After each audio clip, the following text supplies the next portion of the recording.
ঝাল পিঠা নিয়ে আসলাম আপনাদের সঙ্গে। তো আপনারা দেখতেই পাচ্ছেন, প্রথমে নিয়ে নিলাম শাক।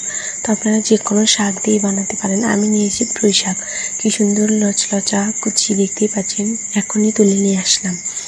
তো এবার শাকগুলো ভালোভাবে ধুয়ে নেব। তারপরে মরিচ, কিছু পেঁয়াজ ধুয়ে নেব, নেওয়ার পরে কুচি কুচি করে কেটে নেব। নেওয়ার পরে তো আপনারা দেখতেই পাচ্ছেন, এগুলো হলো শাক কুচি, মরিচ কুচি, পেঁয়াজ কুচি।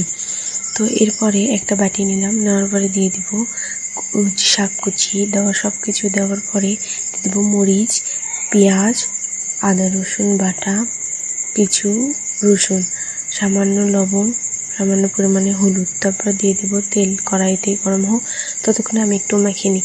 তো আপনারা দেখতেই পাচ্ছেন, মেখে নিলাম ভালোভাবে।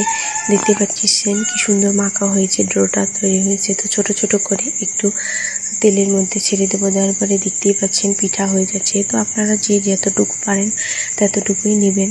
আমি 1 কাপ পরিমাণ আটা দিয়ে বানিয়ে নিয়েছি। তো আপনারা চাইলে আরও বেশি দিতে পারেন। তো আমি কয়েকজনের জন্য বানিয়েছি, এই জন্য এতটুকু দিয়েছি। তো আপনাদের সাথে শেয়ার করলাম। কোথা থেকে কি দেখছেন, কেমন হয়েছে একটু জানাবেন কমেন্টে।